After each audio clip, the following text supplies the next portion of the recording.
Bonjour, donc on était sur les outils de fraiseuse et les fraises. Là, on va reparler des outils de surfaçage que je possède, hein, quand on fait des grandes surfaces le plus propre possible. Pour certains, vous avez sûrement vu utiliser ces trois outils-là, hein, ces trois systèmes-là. Donc, je vais les détailler, hein. Donc, le premier outil que j'avais utilisé pour faire du surfaçage, genre fly cutter, c'était la tête à alésé. Donc, en mettant un outil de tour qui est coupé, voilà. Comme ça, on peut déplacer la tête, hein.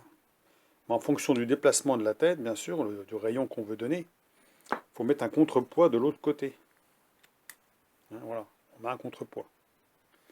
Donc avec des rondelles qui correspondent au poids que vous allez, vu que vous allez déplacer cette pièce-là, elle va apporter un déséquilibre. Donc on met un contrepoids de l'autre côté, hein. Donc là, avec l'encoche ici, il ne faut pas que ça se barre, puis on visse. Voilà. Donc voilà, ça c'était la solution que tout le monde peut avoir, puisque qu'à une tête à léser, et puis il suffit d'avoir un outil de tour coupé, comme celui-là, et puis ça marche très bien, hein. Alors, faire attention quand même de ne pas prendre des trop grosses passes, parce qu'il y a de la flexion quand même, vous avez un outil qui dépasse, hein. Donc faire quand même attention. C'est fait aussi pour alaiser, bien sûr, faire des alaisages, hein, intérieurs. Ensuite, ben, j'ai fait le fly cutter classique, hein, voilà, le fly cutter double. Alors, je peux mettre deux outils de coupe, un à droite, un à gauche. Là, j'ai enlevé l'outil de coupe parce que je m'en servais, j'ai mis un barreau dedans pour équilibrer. Ça veut dire que vous avez un équilibre de deux barres. Comme ça, il y a le même poids de chaque côté, hein. Donc c'est un fly cutter qui est carré, hein, voilà. Avec deux fixations, donc j'ai essayé avec deux outils, ce qui fait qu'avec deux outils, il faut les régler bien entendu comme il faut au départ. Et ensuite, quand il y a un outil qui commence à s'user un petit peu, vous avez toujours l'autre derrière, hein, c'est un peu avec deux lames. C'est un peu comme ce système-là, avec deux lames. Voilà. Alors celui-là, c'est mon chouchou parce que vraiment, j'ai utilisé souvent dans mes vidéos. Et c'est un 80 mm, hein, acheté sur AliExpress aussi, hein. 80 22 2T, hein. Donc on est sur un cône CM3. Sur la fraiseuse, celui-là il va vraiment très bien et j'utilise exclusivement avec des plaquettes pour aluminium. Même sur l'acier, parce que ça tranche. C'est vraiment très coupant. Alors il faut savoir que les outils, là, les lames, elles s'usent bien sûr, parce que sur de l'acier, mais j'ai même essayé sur de l'acier dur, hein. Mais comme je prenais des très très petites passes, il faut vraiment prendre des toutes petites passes avec cet appareil-là. C'est juste vraiment, enfin avec ce fraise-là, c'est vraiment pour faire une surface miroir. Il faut que ça coupe vraiment très très bien. Et là, les outils, il y a quand même quatre possibilités. Ça veut dire que quand vous en avez un qui a morflé, ben vous retournez. Et souvent, c'est toujours le même, en fait. On en voit un qui est, voilà, c'est celui-là, qui est légèrement abîmé. Voilà, il est un peu plus bouffé que l'autre. Donc, ça coupe toujours bien, hein. Donc, à partir d'un moment donné, ben, on retourne, puis on déplace un, puis c'est tout, hein. C'est quand même de la marge, hein. On peut quatre fois, avant d'user une plaquette, voilà. C'est de l'aluminium, hein. C'est pas de l'acier, c'est de l'aluminium. Moi, je la trouve très bien, hein. Elle n'est pas trop grande. Il y a des grands modèles, mais les grands modèles, j'avais peur que ça vibre. Donc j'ai pris une 80, ce qui fait que ça m'est déjà arrivé de prendre en deux passes, hein. Une passe de 80, puis voilà, puis recommencer de l'autre côté, hein, voilà, pour avoir une grande surface, hein. Voilà, vous débrouillez pour faire une passe vers le milieu, puis vous croisez, puis c'est bon, hein. Ça va pas trop mal. Voilà. Donc voilà les outils, hein, donc j'utilise. Puis là vraiment, si on veut vraiment des grandes surfaces, et puis là avec des outils, avec des plaquettes pour l'acier, hein. Donc là j'utilise des plaquettes haut de gamme, hein, donc c'est du Sandvik. Donc là vous pouvez régler large, hein, là, hein, avant d'arriver à cette longueur-là. Par contre attention parce que ça fouette, hein. Faut prévoir bien entendu de la marge avant de toucher la pièce, hein. Ça veut dire que quand c'est large comme ça, bon là elle n'est pas au maximum, bien sûr on peut mettre au maximum, mais il faut faire attention que l'outil déployé ne touche pas la pièce au démarrage, hein. Alors même si elle ne sort pas complètement, à la limite c'est pas trop grave, mais bon il faut prévoir que quand on a des gros outils comme ça, que la fraiseuse ait assez de débattement, hein, dans le sens voilà, de la largeur, hein. Donc voilà pour un petit peu les outils qu'on peut qu'on peut avoir pour faire du surfaçage, puis qui va très bien, hein. Les trois vont très bien, hein. Moi, disons, je préfère celui-là parce que c'est vite fait, hein. Puis il coupe très très bien, hein. Comme c'est des lames, j'ai des lames prévues pour l'alu. Puis en fait, bon, comme il y a quatre possibilités, ça veut dire que quand on en a usé une, on retourne, hein. Voilà, celle-là, elle a déjà pris une fois là. Voilà, ouais, ça, elle a déjà pris celle-là, hein. Elle est creusée, hein. Parce que je les utilise dans l'acier, hein. Celui-là, elle a rien. Elle a rien, celle-là. Je les utilise dans l'acier, c'est pas prévu pour, mais c'est quand même du carburant. Et si on prend des toutes petites passes, ça se passe très bien. Et là, j'ai pris des passes dans de l'acier dur, hein, 45 NCD16, ou même du 90 MCV8, je crois. C'est de l'acier très dur. Je l'ai fait avec ça, hein. Et ça brille, hein. Alors, l'acier au vanadium brille moins que de l'acier chrome molybdène, hein. Dès qu'il y a du vanadium dedans, je ne sais pas si c'est le fait d'avoir du vanadium, je ne sais rien, mais c'est moins brillant, ça fait un peu plus gris. C'est brillant quand même, mais ça fait plus inox, quoi, hein. Ça fait pas brillant miroir, hein. Ça fait un peu comme la gamelle du chat, quoi. Ça fait ça, quoi. Ça fait un brillant comme ça. Ça fait pas, on se voit pas dedans. Voilà. Alors que si on prend de l'acier du 45 NCD16, eh ben ça fait miroir. On arrive pratiquement à se voir dedans. À la limite, si on le polit un petit coup avec quelque chose, avec un truc avec du genre de polish ou un truc à polir, une pâte à polir, on se verrait, on ferait un miroir. Donc là, c'est vraiment le top. Donc c'est tout, hein, c'est tout ce que je voulais dire, hein, pour ceux. Alors c'est une petite révision pour ceux qui ont déjà vu les vidéos, hein, parce que bon, dans les nombreuses vidéos que j'ai montrées, les trois montages, je les ai montrés en utilisation, hein. Ils ont été montés. Alors moins celui-ci, parce que celui-là c'était, j'ai très peu utilisé, mais disons que cet outil-là est utilisable pour l'alésage plutôt que les outils d'origine, parce que les outils d'origine qui sont vendus avec les têtes à alésées en général, c'est des trucs avec des plaquettes de carbure brasées, puis l'acier n'est pas super bonne qualité en général, ce qui fait que si on prend un petit peu, on prend un peu trop d'épaisseur, il se tord, quoi. Alors que là, c'est plus difficile de tordre, hein. Donc ça sert déjà à ça. Mais utilisable en fly cutter, bien entendu, il faut mettre un contrepoids. Voilà, c'est des rondelles qui sont l'une à côté de l'autre, hein, voilà. Hein, c'est des petites rondelles, voilà. Ce qui permet comme ça d'avoir un poids équivalent. Alors, on met une rondelle, deux rondelles, jusqu'à quand que ça vibre plus. Une fois que ça tourne sans vibration, vous pouvez y aller. Voilà.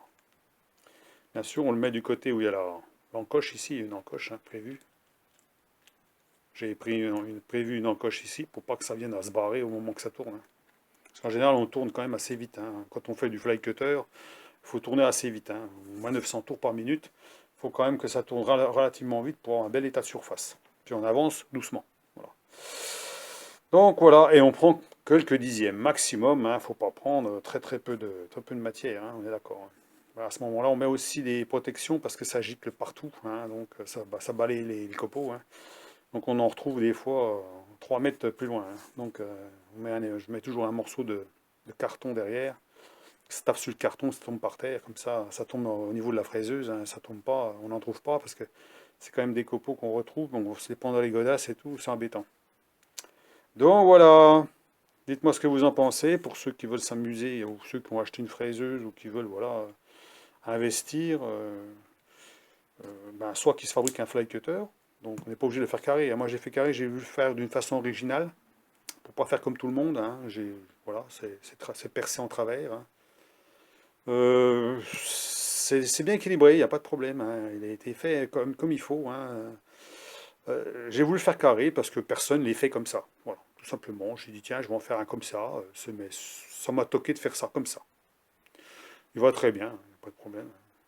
Maintenant, les plus simples, c'est de faire rond, tout simplement, hein. Vous prenez un disque, vous mettez une lame et puis terminé, hein, puis ça fait un fly cutter, hein. Voilà. Moi, c'est comme ça. Bon, c'est prévu comme ça. Bon. C'est des idées comme ça, hein. Je voulais pas faire comme tout le monde, copier sur tout le monde en disant bon, je vais faire un fly cutter qui ressemble à ce qu'on voit sur YouTube. Je pense que des comme ça, il ne doit pas en avoir beaucoup, hein. Je pense que je suis le seul à avoir fait ça, hein. Hein, je pense pas qu'on doit en voir beaucoup des comme ça, hein. Voilà. Ou même l'outil à alaiser en utilisant un contrepoids. Je pense pas qu'il y en a beaucoup qui utilisent ça. Mais c'est faisable, hein. Alors, on peut voir de tout sur YouTube, hein. Bon, il y en a beaucoup, ils recherchent des trucs, hein. Puis celle-là, c'est vraiment, moi je trouve que celle-là, je l'ai utilisée énormément de fois, elle va super bien. Moi, je trouve que c'est l'idéal. Pour moi, c'est l'idéal. Depuis que j'ai ça, ben, je n'utilise plus ça. Voilà. Hein, plus en surfaçage. Parce que ça va tellement bien qu'à la limite, ben, je prends plus que ça. Voilà. Donc voilà, c'est tout ce que je peux dire. Alors ça, c'est pareil, j'ai trouvé ça sur AliExpress. Mais ça, c'est facile à trouver, hein. C'est des petits tourteaux à deux dents, hein. Donc il y en a plusieurs largeurs. Alors je vous dis, il faut pas prendre peut-être trop long parce que c'est quand même pas de l'acier, hein, c'est de l'aluminium. Ah, et ça sera en acier. Il y en a plusieurs sortes. Il faudrait que ce soit en acier si on prend plus grand. Parce que je pense que ça peut très bien flotter un peu si c'est pas assez rigide, hein, je sais rien. J'ai pas testé, mais j'aurais peur que si c'est trop long, ça pourrait, avec de l'aluminium, être moins rigide. Voilà. Après, il faut voir, hein. C'est sûr que c'est pour se faire une culasse, on enlève très peu, hein, c'est des centièmes, hein. C'est quelques centièmes qu'on enlève par passe, hein, c'est vraiment très peu, hein. Donc je pense pas que ça doit gêner grand chose, hein. Ce qu'il faut, c'est qu'à la sortie, ça soit bien plat, hein. Voilà. Voilà. Donc moi, c'est pas pour surfacer des culasses, hein. J'en surface pas. Ma machine, elle n'est pas conçue pour faire des culasses, elle n'est pas assez grosse. Mais celui qui veut faire des culasses, un fly cutter, il faut qu'il soit assez balèze, hein. Il faut vraiment un gros disque, hein, pour arriver à faire quelque chose de vraiment plat en une seule passe, hein. Il faut que ça soit fait en une seule passe, c'est mieux parce que ça évite quand on fait deux passes d'avoir un escalier entre les deux. Parce que si vous avez un défaut sur votre équerrage de votre machine, léger, hein, tout même léger, vous faites une passe d'un côté, vous faites une passe de l'autre, ça veut dire sur les deux côtés, même si ça se croise, il y aura toujours un tout petit décalage, hein. Ça ne sera pas parfait. Hein, si vous prenez le comparateur, vous suivez la surface, hein, vous faites un sens, un dans l'autre, bah, vous allez voir que vous allez avoir un tout petit décalage entre les deux. Hein, il peut être que quelques centièmes, mais c'est pas le but, hein. Imaginez une culasse avec un petit escalier au milieu, ça va pas, quoi. Donc il faut que ça soit fait en une seule fois, c'est mieux. Voilà, donc bah, c'est tout ce que j'avais à dire, hein. Donc pour ceux qui veulent s'amuser, soit bricoler et faire un fly cutter, ça c'est le minimum à faire, c'est le b.a.-ba, hein, on peut s'amuser, hein, il y a des tas de possibilités, hein, là-dessus. Ou soit utiliser cette état à léser avec un outil comme ça, hein, donc qui coupe bien, hein, qui a une petite lame dessus. Et je vous dis avec un contrepoids, parce que vous allez rendre compte que quand vous allez faire le décalage, hein, parce que là on est au maximum ici, ça veut dire qu'on n'a pas un grand rayon, alors on est obligé de déplacer la partie du bas, la tête, là, hein, on est obligé de déplacer la tête, mais si vous déplacez la tête, ça se trouve là, bah, vous allez avoir un contrepoids, donc vous allez avoir un balourd et ça vibre. Donc la vibration n'est pas bonne pour la machine, ni pour l'état de surface, hein. Donc c'est mieux de mettre quelque chose derrière, comme ça, qui compense la différence. Donc avec un, 2, avant de la mettre en route, vous la mettez en route à vide, puis vous regardez si ça vibre. Donc vous en mettez un, 2, 3. Puis des fois, juste la vis, ça suffit. Par exemple, là, si je le mets juste dans cette position-là, la vis suffit. Il n'y a pas besoin de contrepoids. Par contre, dès que je décale, il va falloir que je mette un poids. Et puis là, quand c'est décalé à fond, il faut que je mette tout ça. Voilà. Pour compenser la différence de poids de cette partie-là qui va être décalée. Voilà. Donc, ben, je vous laisse sur cette vidéo. Dites-moi ce que vous en pensez. Et puis, sinon, ben, on peut fraiser avec une grosse fraise droite, hein. On peut faire des surfaçages.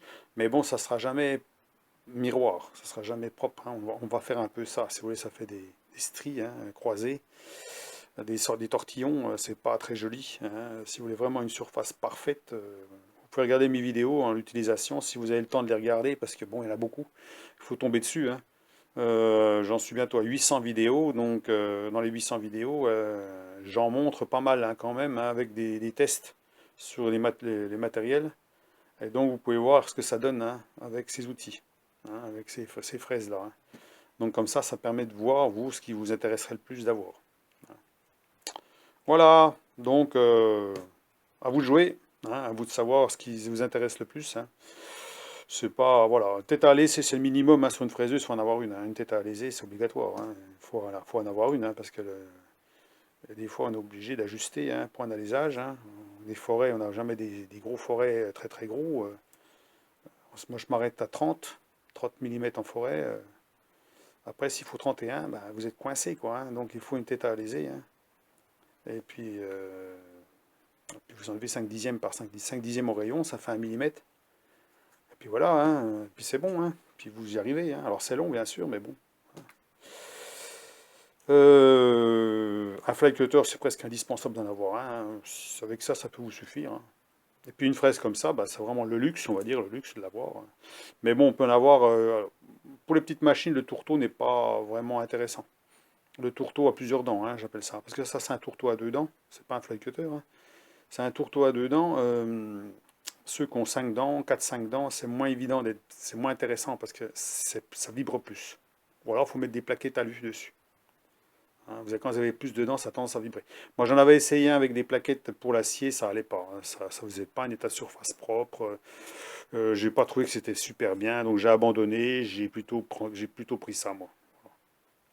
Hein, ça, je trouve que c'est top. Voilà. Il ne faut pas espérer que ces trucs-là descendent d'1 millimètre d'un coup, hein, on est d'accord. Hein. Pas sous nos fraiseuses, hein, pas ces petites fraiseuses chinoises établies. Il faut plutôt y aller gentiment. Hein. C'est au dixième, hein, dixième de millimètre. Hein. Alors, vous pouvez dégrossir avec une fraise droite. Bon, c'est comme ça que je fais. Hein. Vous dégrossissez avec une fraise droite parce que de toute façon, quand vous êtes sur quelque chose qui n'est pas plat, si vous commencez avec ça, vous allez commencer peut-être je sais pas moi, à vouloir enlever 1 ou 2 dixièmes, puis vous allez finir dans un endroit où il y a 1 millimètre. Donc là, le problème, c'est que ça ne va pas le faire. On est d'accord. Hein. Donc avec une fraise droite, ben, vous n'avez pas de problème. Hein. Vous descendez de quelques dixièmes, même si 1 millimètre, elle va y aller, hein, elle va l'enlever. Hein. Bien sûr, à mon avis, à moins que ce ne soit pas une trop grosse fraise. Hein. Mais par exemple, si vous avez une fraise de 20, 1 millimètre, elle va l'enlever, il n'y a pas de problème. Hein. Et sans trop forcer, hein. Donc ça passe. Et puis après, quand vous avez fait le surfaçage avec votre fraise droite, ben, vous pouvez passer ça pour pouvoir faire la finition. Alors vous laissez toujours une petite marge pour faire la finition de quelques dixièmes avec ça, hein, pour effacer toutes les rayures et tout. Donc voilà ce que je peux dire là-dessus. Donc à vous de voir, hein, voilà ce que je peux présenter. Hein, comme je dis, tout ça c'est dans mes vidéos, hein, donc vous pouvez le voir. Hein. Faut regarder. Alors c'est sûr, faut regarder. Il y en a beaucoup à regarder. Hein. Je me dis bon, de toutes sortes de trucs, j'ai tout essayé. J'ai essayé pas mal de choses. Alors à voir. Hein, ce qui peut être intéressant, plus ou moins en fonction de ce que vous voulez faire. Donc pour ceux qui suivent mes vidéos, ben, ils connaissent, hein, puisque bon, j'ai déjà montré, hein, donc il n'y a pas de problème. Hein. Donc allez, bonne fin de journée, et puis ma foi, ben, bonne continuation. On verra pour la prochaine vidéo qu'est-ce que je vais montrer. Hein, pour l'instant, je vais vous montrer des petits trucs comme ça, euh, que j'ai déjà utilisé, et puis ma foi, comme si ça peut servir à quelqu'un, ben, ma foi, ben, voilà, qui commence l'usinage, hein, qui a acheté une machine, qui a acheté une fraiseuse, ben ma foi, voilà, hein, ce que moi j'utilise. Hein, voilà, c'est tout. Hein. Après, si vous avez une grosse machine, une plus grosse machine, vous pouvez utiliser un tourteau avec 4 dents, 5 dents, 6 dents, etc. Des gros tourteaux, ce qui fait que ça vous permet de faire un surfaçage plus rapide. Hein. Mais bon, vous ne ferez jamais un état de surface aussi propre qu'avec un truc comme ça. Hein. Même un fly cutter, ça fait un bel état de surface. Hein. Voilà, parce qu'on tourne très vite avec ça. Hein. Donc on tourne très très vite. Lui, il y a moins 900 tours.